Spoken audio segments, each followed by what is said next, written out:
Gente, o nosso grupo ficou composto pelo tema radiação solar. O grupo, então, sou eu, Ana Larissa, o Alan Roberto, Elias Gomes, Matheus Silva e o Wilbert Souza.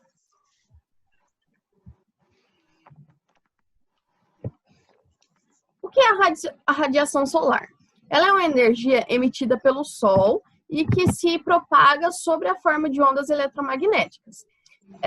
Essa radiação solar é a maior fonte de energia para a Terra, principalmente sendo um elemento meteorológico e fator determinante do tempo e do clima.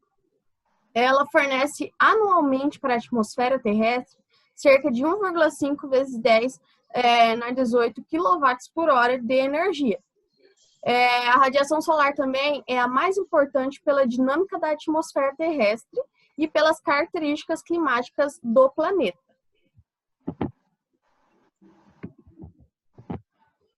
A origem da energia veio através do Sol, há cerca de 4,6 bilhões de anos atrás. O Sol surge como a maior estrela do sistema solar. Essa energia gerada pelo Sol chega à Terra por meio da radiação solar, que se forma por ondas eletromagnéticas com a intensidade de cerca de 1.366 kW por metro quadrado. Então, é uma intensidade muito grande.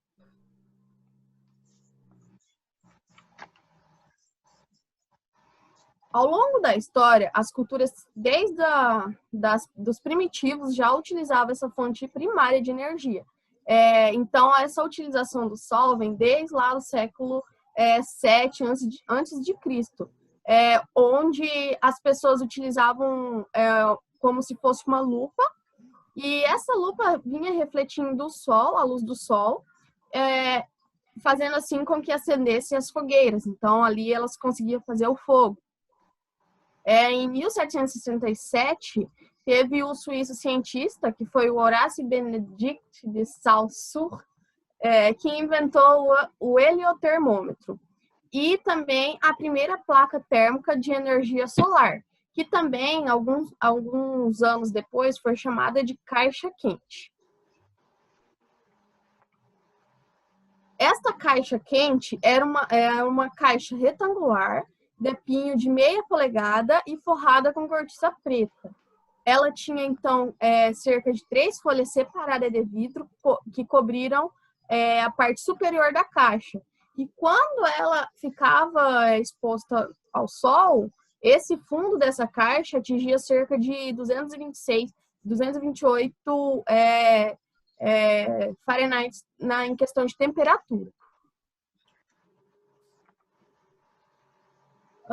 Aí vem a questão da primeira célula fotovoltaica, que é as nossas placas de energia solares. Então, foi observado pela primeira vez por um físico, o Alexandre Edmond Becquerel, em 1839. E nisso ocorreram vários avanços fotovoltaicos, e em 1923, o Albert Einstein ganhou o primeiro prêmio Nobel pela concretização da energia solar como uma maneira real de produzir energia limpa. Vou falar um pouco agora sobre a importância da radiação solar. A radiação solar, todo mundo sabe que ela é a principal fonte de energia proveniente do Sol. Então, ela, além de manter a gente e os outros animais aquecidos, ela é um dos principais fatores que assegura a vida na Terra. Os raios solares, eles podem ser nocivos para o ser humano, no caso de algum câncer de pele, outras coisas do tipo, mas sem essa radiação solar, a vida na Terra seria praticamente impossível. A radiação solar ela vai interferir diretamente na cultura, no seu ciclo, tanto vegetativo como seu reprodutivo e germinativo, todos os seus ciclos da planta, ela vai ser diretamente afetado pelos raios solares.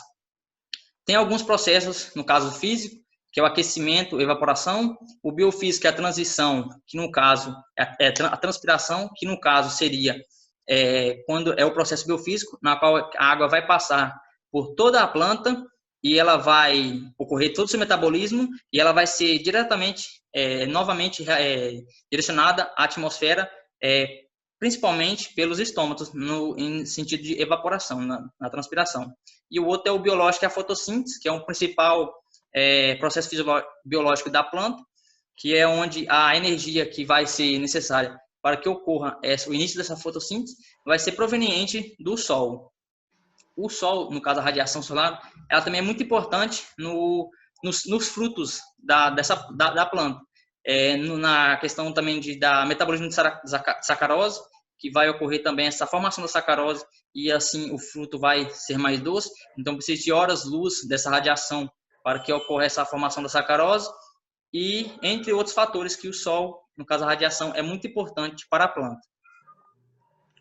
Pode passar, fazendo favor. Radiação solar no caso de captação e conversão. O nosso planeta, o movimento em torno do Sol na trajetória elíptica. E no caso isso seria como o que? Seria, grosseiramente falando, igual em forma de espiral, igual que, por exemplo, aqueles ferrinhos do caderno que a gente estuda, por exemplo. Daquela forma, seria o jeito que há movimento da Terra em torno do Sol.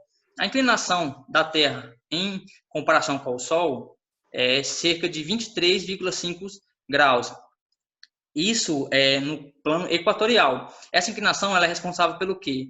Pela variação da elevação do Sul no horizonte. Então, essa relação vai ser, no caso, vai mudar a hora ao longo dos dias, dando origem, assim, as estações do ano. E também vai dificultar que a gente faz algum cálculo, por exemplo, em uma data determinada. Então, se a gente quiser fazer o cálculo, isso vai ser dificultado por causa disso, por causa dessa mudança, dessa inclinação. Pode passar, fazendo um favor. Aqui, um pouco, essa imagem está mostrando para a gente as estações do ano, no caso da curvatura da Terra, e isso vai mudar, muda na coisa da estação do ano. Essa soma da declinidade com a latitude, ela vai determinar a trajetória do movimento, aparentemente, do Sol, para uma determinada dia ou localidade na Terra. Então, isso vai mudar de acordo com a estação do ano que vai fazer, no caso, a estação do ano, cada determinada estação do ano. Pode passar, fazendo favor. Pode passar. A distância Terra-Sol. A distância medida entre a Terra e o Sol, ela é determinada pela unidade astronômica. A distância média é de 1,496 vezes 10 elevado a 8 quilômetros, a distância média entre o Sol e a Terra. Isso muda de acordo com o período do ano. Por exemplo,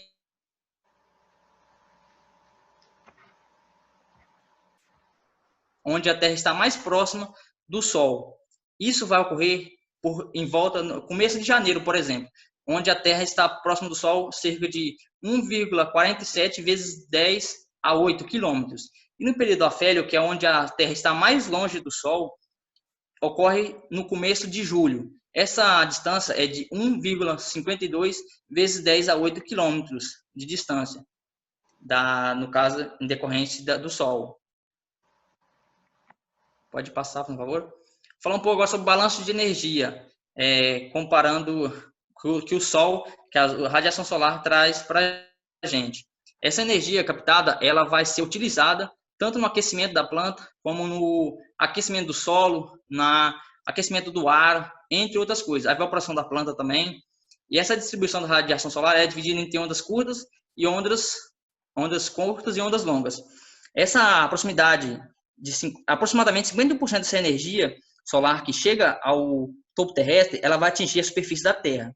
Só que a maior parte dessa energia ela é radiada novamente para a atmosfera.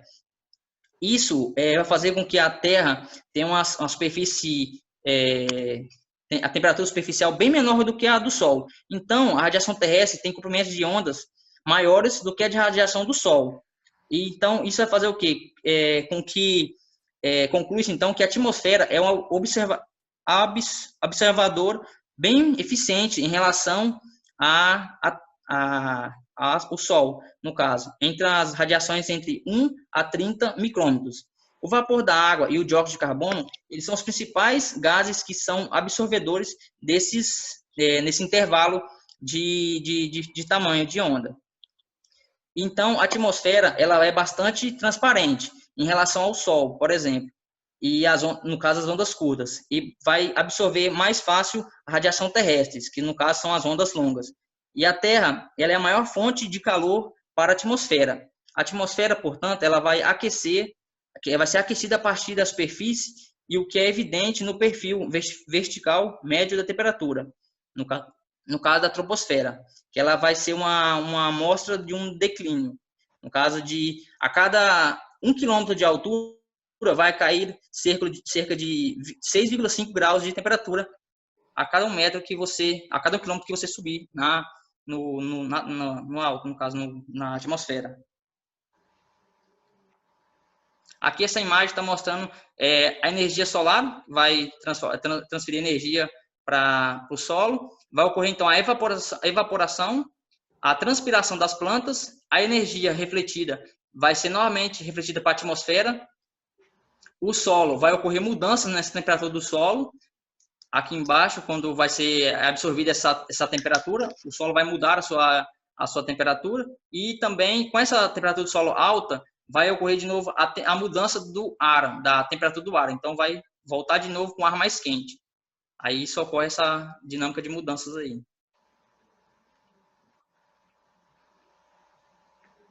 Bom, entrando então nesse quesito de balanço de energia, o balanço nada mais é que o equilíbrio entre a entrada e a saída da intensidade da energia luminosa no globo terrestre. A radiação de ondas curtas é uma das características, então, do balanço de energia. E ela nada mais é que a característica de sofrer o processo de atenuação. O que seria esse processo de atenuação? O processo de atenuação seria a interferência na radiação, ou seja, os processos que ela vai sofrer após a intensidade luminosa no globo terrestre. E esses processos, eles são classificados como absorção, difusão e reflexão.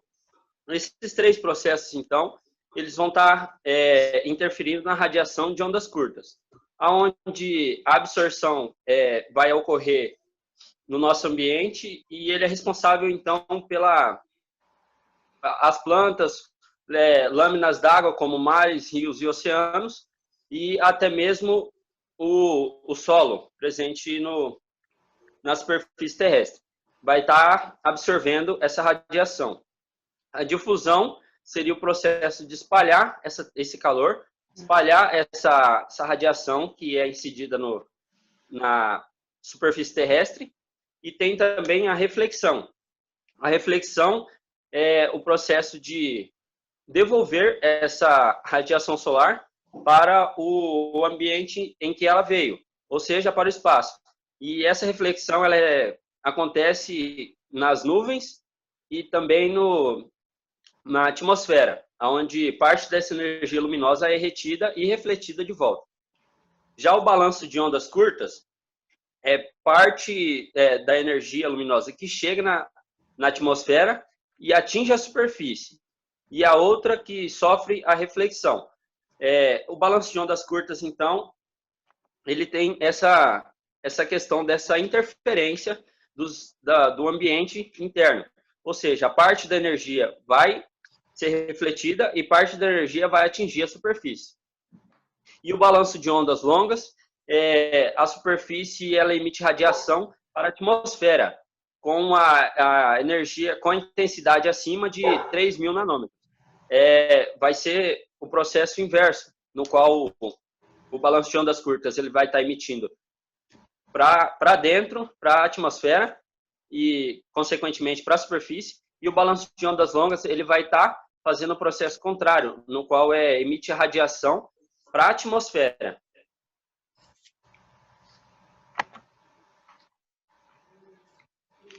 Essa imagem ela pode estar ilustrando a questão do balanço energético da Terra, onde a energia solar ela é incidente 100% no globo terrestre, e aí durante esse processo vai havendo perdas para ter o balanço energético, onde é refletido para a atmosfera cerca de 6%, 20% é refletido pelas nuvens, e tem esse retorno, então, para o espaço, e é refletido na superfície terrestre 4%. Ou seja, até na superfície terrestre tem a questão da reflexão. E aí, cerca de 51%, que é logo abaixo lá, mostra que é absorvido pelo solo e oceanos. E aí é que entra essa parte de ondas longas, onde elas vão estar desenvolvendo essa energia solar, onde a concentração e absorvida pelas nuvens é 3% após ser absorvido pelo solo. E aí a radiação do espaço a partir de nuvens atmosféricas, 64%, onde concentra a sua maioria.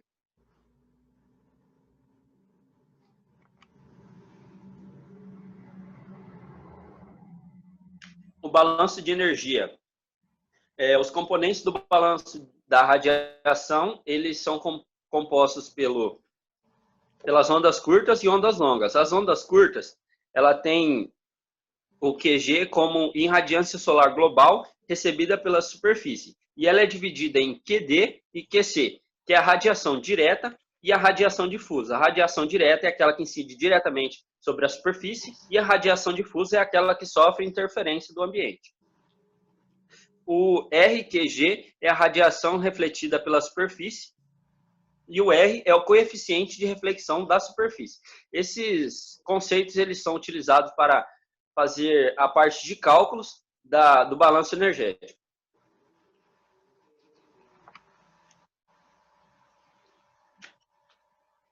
Esse coeficiente de reflexão da superfície é dado pelo R minúsculo.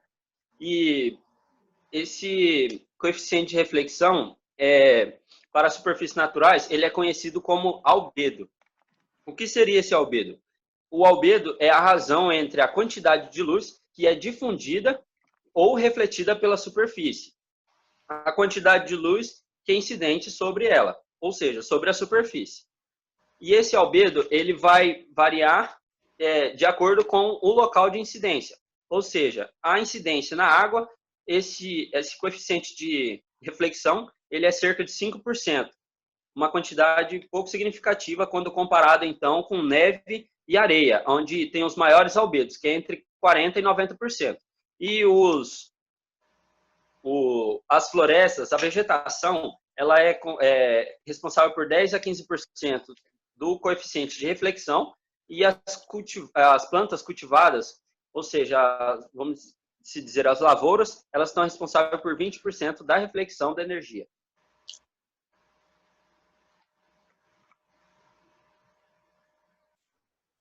E aí temos as ondas longas, onde o QA é o fluxo de energia radiante emitida pela atmosfera em relação à superfície. E ela depende da temperatura do ar, do vapor d'água e das nuvens, que vão ser os que vão estar interferindo nas ondas longas, no retorno dessa energia luminosa para a atmosfera. E o QS também é o fluxo de energia radiante emitida pela superfície em direção à atmosfera, que depende da temperatura e da sua emissividade. Esses também são os fatores que são utilizados para a quantificação do balanço de energia das ondas longas.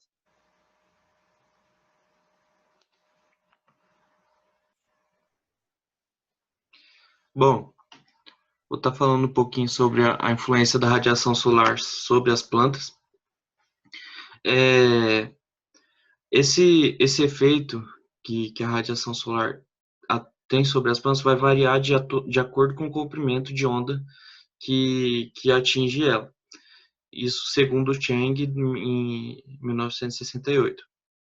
Aí aqui a gente tem uma imagem onde mostra aqui os efeitos, né? Então, a partir de 0,28 micrômetros, a gente tem a radiação ultravioleta. Essas já vão estar ocasionando a morte das plantas. De 0,28 a gente tem a ultravioleta e violeta. Elas também são nocivas e só que não vão ocasionar a morte, apenas a inibição do crescimento, né?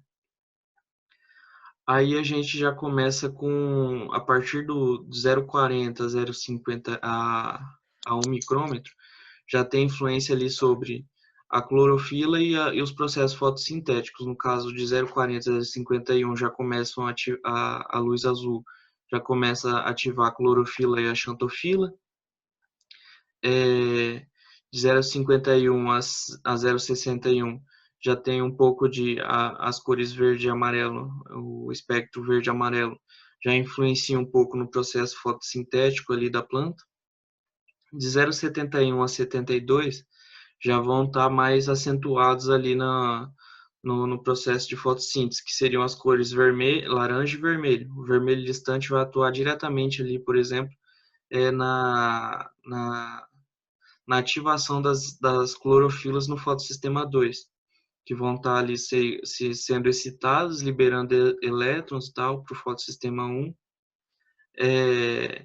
De 0,72 a 1 micrômetro já vão estar atuando na questão de floração e coloração dos frutos. Também vão estar atuando ali na germinação de sementes. E acima de 1 micrômetro já não vão ter mais nenhum papel na planta. Já não vão atuar ali em nenhum tipo de processo. Aqui a gente tem uma imagem que explica um pouco melhor.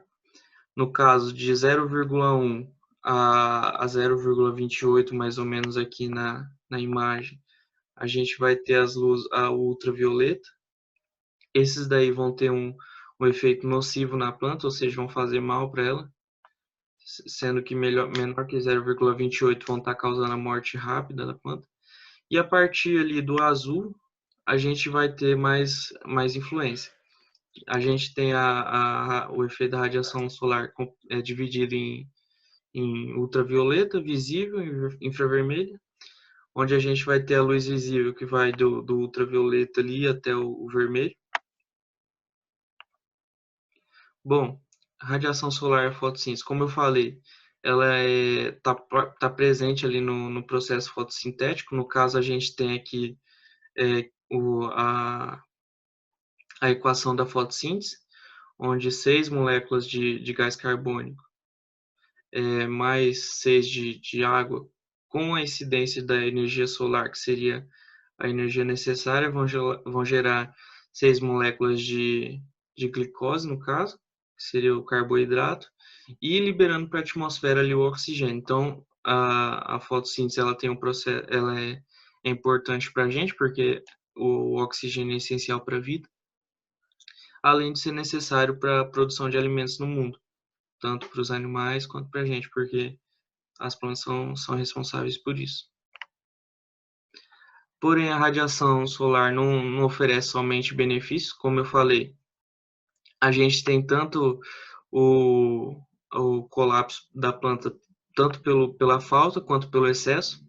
Quando falta, a gente vai ter o estiolamento das plantas, ou seja, elas vão crescer demais em busca da luz, e isso vai acabar afetando ali a produtividade lá na frente, ou até mesmo a morte da planta.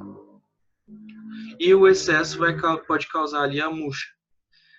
Quando há o excesso de radiação solar em períodos que falta água, a gente vai ter a murcha dessas plantas, ocasionando assim, se não houver uma chuva em um período muito curto, logo, vai ocasionar a morte permanente dessas plantas, que é o que ocorreu aqui com a gente na região, em algumas áreas dos produtores aí. E como que a gente pode estar contendo a incidência dessa radiação solar no solo? Principalmente para grandes culturas nas lavouras, a gente tem a utilização de plantas de cobertura, que vão barrar a entrada dos raios luminosos ali na lavoura. E para quem realiza o cultivo de hortaliças, flores, essas coisas, a gente tem a utilização do sombrite e o mulching, que o sombrite a utilização é utilizado na construção de estufas ali, e o mulching é essa lona que é colocada no canteiro. Bom, agora eu vou estar falando a respeito do fotoperiodismo. Algumas plantas, elas só florescem em determinada estação do ano. pois elas vão depender de fatores que estão relacionados tanto com a luz e o escuro para florescerem. Chamamos então de fotoperiodismo a resposta biológica que algumas plantas possuem em relação à duração do período de luz e de escuro de um ciclo diário. O fotoperiodismo ele tem função também determinante no que diz respeito à floração. Isso explica por que de algumas espécies se darem bem em apenas determinada região, como por exemplo, algumas plantas se dão bem em região sul, que é mais fria, e outras se dão melhor na região mais tropical, onde tem mais calor. Podemos então classificar essas plantas em 3 grupos principais, que são as plantas de dia curto, plantas de dia longo e as que são indiferentes ou neutras. Essas plantas de dia curto são aquelas que vão precisar ficar expostas à iluminação por um tempo inferior ao seu fotoperíodo crítico. Denominado período crítico, o valor limite que a planta pode ficar exposta à luz. Como, por exemplo, de plantas de dia curto, temos o morango. Já as plantas de dia longo são aquelas que dependem de iluminação por tempo superior ao fotoperíodo crítico. Elas florescem principalmente no verão, como, por exemplo, temos o alface. Já aquelas plantas que são indiferentes ou neutras, elas florescem independente do período de luz ou escuro ao qual são expostas. Podemos citar como, por exemplo, o milho e o arroz. Pode passar aí. Bom, aqui nessa imagem, então, nós temos na imagem A aqui, uma planta de dia curto, ou seja, aqui, então, na esquerda aqui mostra a duração do dia, né? E, então, quando o dia ele é mais longo, essa planta ela não vai florescer. Já quando o período noturno ele é mais longo, essa planta vem a florescer. Quando então tem-se uma incidência de luz durante esse período escuro, que seria no período da noite, já vai estar interferindo no florescimento dessa planta. Isso mostra então que essas plantas elas são mais dependentes da noite do que propriamente do dia. Porque se isso for invertido, colocando um período curto de escuridão durante esse período de luz, o mesmo processo não vem acontecer dessa planta florescer. Já aqui na direita, nós temos as plantas de dia longo, onde ali quando ocorre então a incidência de maior iluminação, essa planta floresce. Já ali no meio, quando o período noturno ele é mais longo, essa planta ela não consegue florescer. E quando tem-se ali a quebra da noite, durante o período escuro, essa planta já vai conseguir estar florescendo. Isso é o que tinha para passar para vocês.